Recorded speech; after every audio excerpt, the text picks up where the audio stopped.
আদা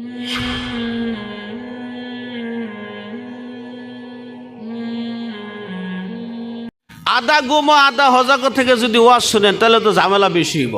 কীভাবে বেশি হইব জানেননি? চাষাবাতিরা গেছে ওয়াজ শুনতো, ওয়াজ গভীর রাত পর্যন্ত ওয়াজ চলতেছে, হুজুর হঠাৎ করে মাইকে ওয়াজ করতেছেন। শোনেন, কেউ যদি এরকম অসুস্থ হয় যে কোনো পানি নাই, পানি ব্যবহার করলে তার অসুস্থতা বেড়ে যাবে, তাহলে সে পবিত্র মাটি দিয়ে যদি সে তয়াম্মুম করে, যেই অংশের মধ্যে তয়াম্মুম করলো এই অংশ দিয়া কিয়ামতের ময়দানে আল্লাহ তাআলা বিশাল নূর চমকায় দিবে। বলেন সুবহানাল্লাহ। যেই মাত্র হুজুর বলছেন নূর চমকায় দিব, চাচা তো মুরব্বী মানুষ, আদা গমো বাতিজা তো সজাগ, মুরব্বী গম থেকে ওইটা কিটা চমকাইব, বাতিজা কয় চাচা নূর চমকাইব। বলে যে কেমনে? মাটি দিয়া তয়াম্মুম করলো হইব, নূর চমকাইব। বাতিজার স্পষ্টভাবে এটা বলে নাই যে দুনিয়াতে চমকাইব না হাসরের মাঠে চমকাইব।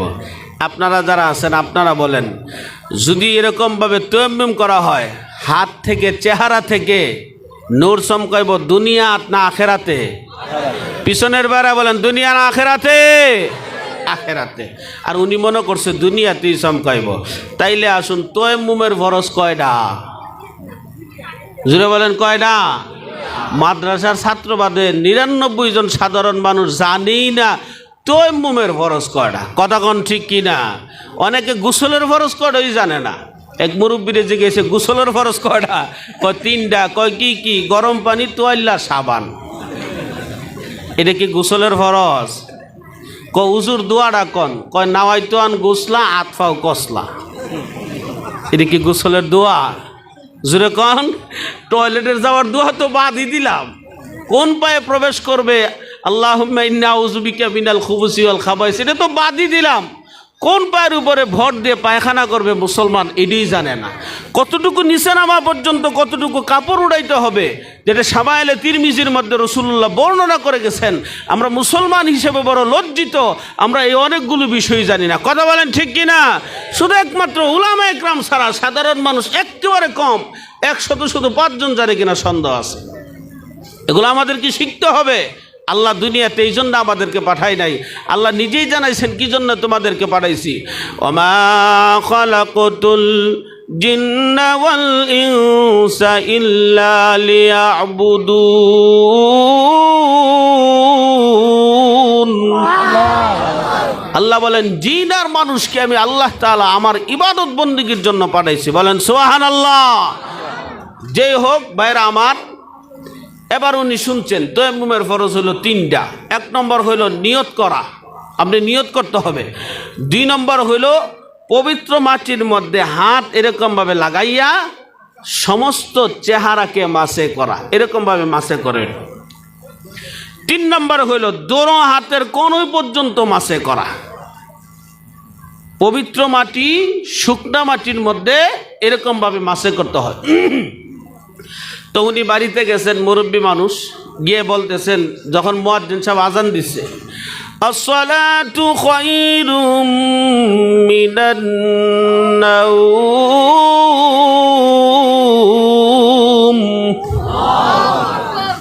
মুরব্বী গম থেকে ওটা কয়, বিবি রে আজকে আর পানি আইন না, গরম পানি করার দরকার নাই। বিবি কয় তাইলে কি করবা? কয় আজকে মাটি নিয়ে আসো, আমি তয়াম্মুম করব। বউ কো উনি যে সেতা মানুষ, একটা থেকে 2টা কথা কইলে ফিডা শুরু করে। এরকম কিছু বড় বড় পুরুষ সমাজে আছে না নাই? ধরে বলেন আছে না নাই?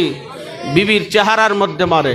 আহা মুসলমান, আপনি আপনার সন্তানের চেহারার মধ্যে মারতে পারবেন না, বিবির চেহারার মধ্যে মারতে পারবে না, শিক্ষক তার ছাত্রর চেহারার মধ্যে মারতে পারবেন না। কেন জানেননি? গোটা দেহ ফেরেশতারা বানাইছে, আর আমার আল্লাহ কুদরতি হাত দিয়া আমাদের সকলের চেহারা বানাইছে। বলেন সুবহানাল্লাহ। বিবির সাথে ইনসাফ করতে হবে, জুলুম করা যাবে না, ইনসাফ করবেন বিবির সাথে। আপনি বাজারে গিয়ে সকালবেলা 2টা ডিম দিয়ে 3টা পরোটা খাইয়া, পান খাইয়া, সিগারেট হাতে নিয়ে তারে নারে করতে করতে বাড়িতে যান, আর আপনার বিবি বাচ্চা খাইলো কিনা খবর নাই, কিয়ামতের ময়দানে আপনি জুলুমকারী হিসাবে উঠবেন। কথা বলেন ঠিক কি না? এগুলো আমাদেরকে খেয়াল রাখতে হবে ভাই। পারিবারিক বিষয় খেয়াল রাখতে হবে। অশান্তি কেন? আমি ইনসাফ প্রতিষ্ঠা করি না ঘরের মধ্যে, যার কারণে আমার ঘরের মধ্যে অশান্তি। এবার ওই মুরব্বী বলে যে আজকে গরম পানির দরকার নাই, আজকে মাটি নিয়ে আসো, তয়াম্মুম করবো। বউ কয় এত রাইতে আমি মাটি পাবো কৌ? হ্যাঁ, কনা মাটি নিয়ে আসো। বিবি চিন্তা করলেন যে মাটির বিফল কিচ্ছু হইলে হইব নি? বলে যা হইব। বিবি বলে যে আমাদের ঘরে তো কোনো মাটি নাই, একটা ফাতিলা আছে, এই ফাতিলার মধ্যে আপনি মাছে করতে পারবেন কিনা? যে ফাতিলা আছে যেটার মধ্যে ভাত পাক করে, ফাতিল, মাটির পাতিল, এটা হইলে চলবনি। এবার উনি বলতেছে হ, মুরব্বী করতেছে হইব, কোনো অসুবিধা নাই। বউ চিন্তা করে দেখলো যেই ফাতিলগুলো আছে নতুন, সবগুলোর মধ্যে কিছুটার মধ্যে আল্লাহ চাউল, কিছুটার মধ্যে রান্নার চাউল সব আছে, কিন্তু এমনি কোনো খালি কোনো ফাতিল নাই, কি করব? হঠাৎ করে চিন্তা করলেন যেই ফাতিলের মধ্যে ভাত ফাঁক করা হয় এই ফাতিলটা খালি আছে। আমি আপনাদেরকে বলি, যেই ফাতিল দিয়া ভাত ফাঁক করা হয় এইটার নিচে বিউটি পার্লারের মেকআপ লাগানো আছে না? হ্যাঁ, কত সুন্দর কালা মেকআপ। বিবি চিন্তা করলো যে এটা একটা কাজ করি। বিবি বলে শোনো, আপনি তো বলেছেন যে নূর চমকাবে, অতে বাতি জ্বালাই লাভ কি? বাতি নিবাই এলাই আপনি যখন মাছে করবেন তখন অটোমেটিকই তো আপনার চেহারা হাত থেকে নূর বাইরিব। কথাক্ষণ ঠিক নি? উনি গিয়া ফাতি লাইন না দিছে, বাতি নিবাইছে। এবার উনি খুব ইচ্ছা মতে ফাতিলের মধ্যে হাত লাগাইয়া চেহারার মধ্যে ভালো করিয়া কিতা মাখছে, নূর না কালি? জোরে কন। আবার হাতের মধ্যে মাখছে। মাইকে বউর দেখছেন নূর চমকায়নি? বউ কমনে কো আগে তো কুদ্দুর দেখা যায়, তখন তুই দেখা জানা। উনি মনে করছে আসলে মাছটা মনে হয়েছে না ভালো করে, অথবা আর একটু ভালো করে করতে হবে। উনি আবার এরকমভাবে পাতিলার মধ্যে ইচ্ছা মতে কালি লাগাইয়া চেহারার মধ্যে এইরকমভাবে লাগাইছে যে বউ তো ফেল। বউ কই আপনি ওখান আর কিচ্ছু দেখা যায় না, অন্ধকার। কারে ওইসে না রে, তুই বাত্তিটা জ্বালিয়া দেখতো আমার নূর দা কুম দিক দা গেছে। বউ বাত্তি জ্বালে ও মা গো এটা কেরা? কই ওই বেটি বেউস হয়ে গেছে গা। জামাই কই এটা কি বেউস হয়েছিস কিরে? দুনিয়ার নূর দিক বেউস হয়ে গেছ গার, হাসরের মাঠেরটা দেখলে করবি কিটা? উনি যে ডরাইয়া বেউস হয়েছে এটা তো আর উনি বুঝে না। পানি সিটা দিয়া যখন হুশ করছে, মহিলা দিছে দৌড়, আর উনিও পিছন দিক দিয়ে দৌড়ায়, এ শুননা যা, নূর দিকে যা, নূর দিকে যা। উনি ডরে দৌড়ে আর উনি ডাকতেছে নূর দিকে যায়। বাতিজার দরজা ফাঁক করে কয় এটা কেন? আমি না। আবার বাতিজার দরজা বন্ধ করে লেছে, মনে করছে যে ভূত না কিটা। বাতিজার দরজার গিয়ে ডাক দিয়েছে, বাতিজা দরজা খোলো। আমনে কে? আমি তোমার চাচা। চেহারা কিরে দেখি না আপনার? তুই দিকলি নূর চমকাইব, এই জন্য না আমি কালিকুলি কিছু মাখছিলাম। হুজুর বলছে আপনি যদি সহি তরিকায় তয়াম্মুম করেন, হাসরের মাঠে আপনার হাত এবং চেহারা থেকে নূর চমকাবে। হুজুর ওয়াজ করছে, এটা আপনি মনোযোগ দিয়ে শোনেন নাই। এই জন্য আমি আপনাদেরকে বিনয়ের সাথে বলবো, প্রতিদিন এই অঞ্চলে না হোক ওই অঞ্চলে ওয়াজ মাহফিল হইতেছে, এখানে না হোক ওইখানে ওয়াজ মাহফিল হইতেছে, কিন্তু প্রত্যেক ওয়াজ থেকে আমাদের আখলাক যদি কিছু কিছু ভালো হইতো ওয়াজ শুনা, তাইলে আমরা মনে হয় এতদিনে হাসান বসরির মতো অলি হইতে পারতাম। কথা বলেন ঠিক কি না? আমরা শুধু ওয়াজ শুনি এক কানে, আরেক কান দিয়ে শুধু বাহির করে দেই। এই জন্য আপনাদেরকে বিনয়ের সাথে বলবো, যতক্ষণ পর্যন্ত ওয়াজ শুনবেন দিলের কান লাগায় শুনবেন। রাজি আছি তো ইনশাআল্লাহ? এই জন্য ভাইয়েরা আমার আসুন, আমার তেলাওয়াতকৃত সূরার কিছু অংশ আমি আপনাদেরকে বলতে পারবো না, শুধু সামান্য একটু টাচ দিয়া যাই। সময় আমার কম, অন্য জায়গায় আবার যেতে হবে। আমি আপনাদেরকে একটু খোলাসা কথা বলি। আমি আপনাদের সামনে বিশ্ব মানবতার মুক্তির মহাসনদ পবিত্র কুরআনুল কারীমের সূরা আসর তেলাওয়াত করেছি। এই আসরে আল্লাহ তাআলা সময়ের কসম করে বলেন, ইন্নাল ইনসানা লাফি খুসর, সমস্ত মানুষ ক্ষতির মধ্যে, ইল্লা ইস্তিসনা আল্লাহ ডিভাইডেড করেছেন, 4 গুণ যাদের মধ্যে আছে এই মানুষগুলো ক্ষতির মধ্যে না। বলেন সুবহানাল্লাহ। কয় গুণ? কয় গুণ? জুড়ে বলেন কয় গুণ? 4 গুণ। প্রথম নম্বর হইল আমানু, 1, ওয়া আমিলুস সলিহাত, 2, ওয়া তাওয়াসাউ বিল হক, ওয়া তাওয়াসাউ বিস-সাবর। বলে আল্লাহু আকবার। আল্লাহ রাব্বুল আলামিন বলেন, চার গুণ যাদের মধ্যে আছে এই মানুষগুলো ক্ষতির মধ্যে না। তার মধ্যে প্রথম নম্বর হইল যারা দুনিয়ার জমিনে ঈমান আনছে, বলি আলহামদুলিল্লাহ। পিছনের বাইরে বলে আলহামদুলিল্লাহ। আপনারা যে ঈমান এনেছেন, ঈমান যে আনছেন, আল্লাহর দৃষ্টিতে আপনারা কি রকম? আল্লাহ রাব্বুল আলামিন 30তম পারার সূরা বাইনার মধ্যে বলেন, ইন্নাল্লাযীনা আমানু ওয়া আমিলুস সালিহাত উলাইকা হুম খায়রুল বারিয়া। আল্লাহ রাব্বুল আলামিন বলেন, নিশ্চয় যারা ঈমান এনেছে এবং নেক আমল করেছে, ঈমান এনেছে নেক আমল করেছে, এই মানুষগুলো আমি আল্লাহর দৃষ্টিতে হলো উত্তম মানুষ। বলেন সুবহানাল্লাহ। আল্লাহ রাব্বুল আলামিন বলেন, আপনারা যে ঈমান এনেছেন, নেক আমল করবেন, আপনাদের জন্য আল্লাহর পক্ষ থেকে বিশেষ একটা ঘোষণা হইল। আল্লাহ রাব্বুল আলামিন সূরা কাফের শেষের আয়াতে বলেন, ইন্নাল্লাযীনা আমানু ওয়া আমিলুস সালিহাত কানাত লাহুম জান্নাতুল। কিভাবে তোমার হেফাজত করলে? আবুল বারাকাত ডেকে বলেন, আমার কাছে আল্লাহ রাব্বুল আলামিনের কালাম আছে, কোরআন আছে, কোরআনের বরকতে আল্লাহ তাআলা আমার হেফাজত করছে। মালদ্বীপের প্রেসিডেন্ট বলে, কোরআন কি? এইটা কি? বলে যে আমি একটু পয়রা শোনাই। আবুল বারাকাত পয়রা শোনাইলেন, আর রহমান আল্লামাল কুরআন খালাকাল ইনসান আল্লামাহুল বায়ান। সুন্দর কণ্ঠ দিয়ে যখন শোনাইছে, মালদ্বীপের প্রেসিডেন্ট বলে, জীবনে কত কিছু শুনলাম, এরকম মিল দিয়া কোনো ছন্দ আকারে এই জিনিসটা আর জীবনে শুনি নাই। সুবহানাল্লাহ বলছেন না? বলে যে আবুল বারাকাত, আমার তো এটা বিশ্বাস হয় না।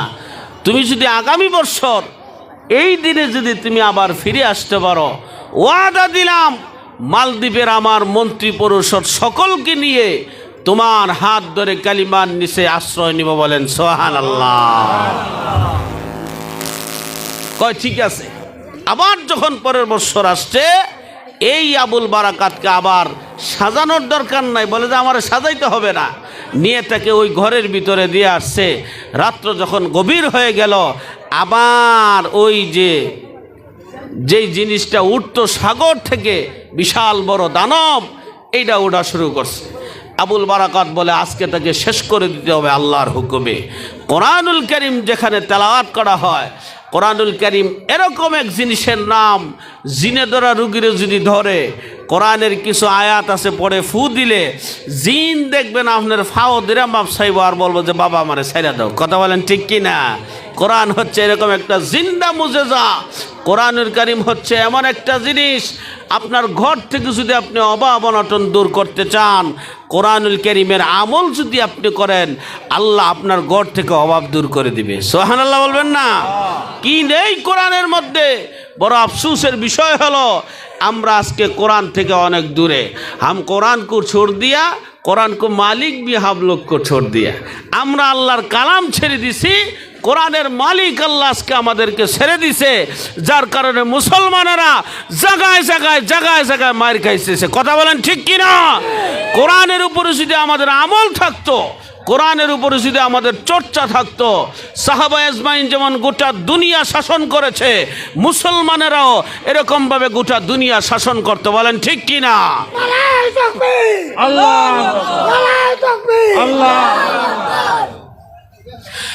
বন্ধু, সামান্য একটা কাঠের টুকরা যদি রাস্তার মধ্যে পড়ে থাকে, আপনি তারে পা দিয়া লাথি দিয়া সরায় দিবেন, তার কোনো মূল্য নাই।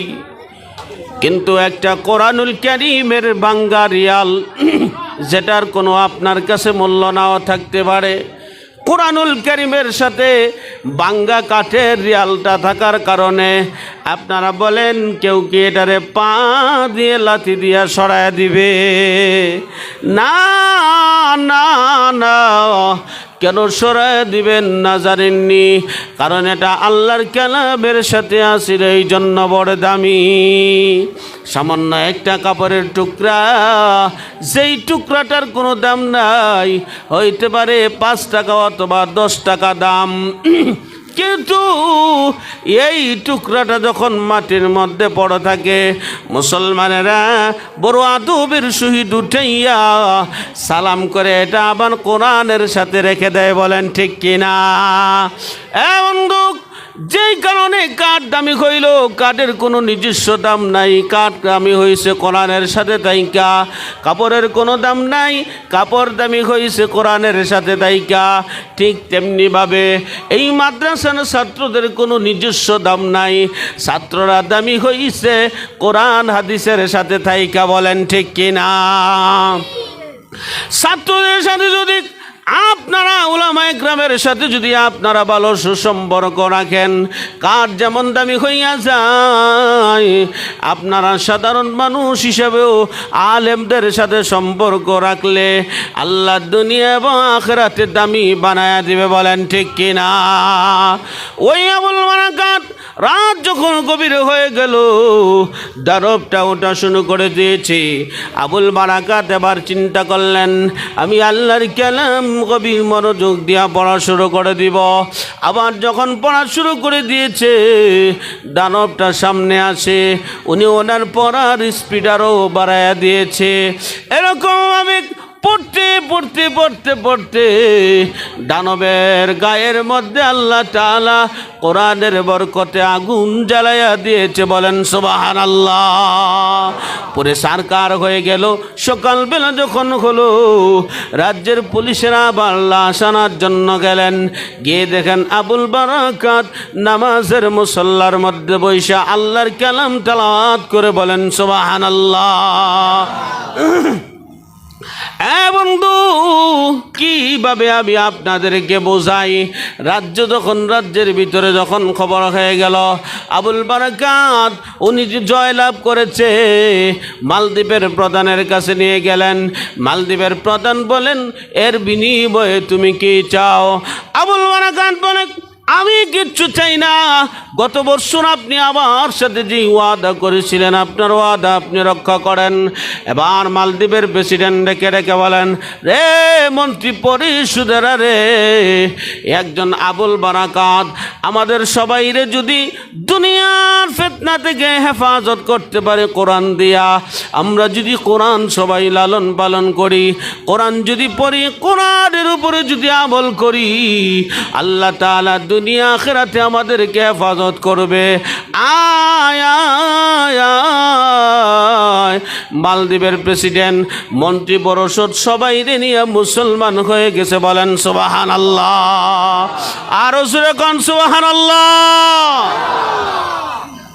এই কোরআন এই মাদ্রাসা শিখায়নি? আপনারা বুঝেন না আমার কথা? না ঘুমাই গেছেন গা?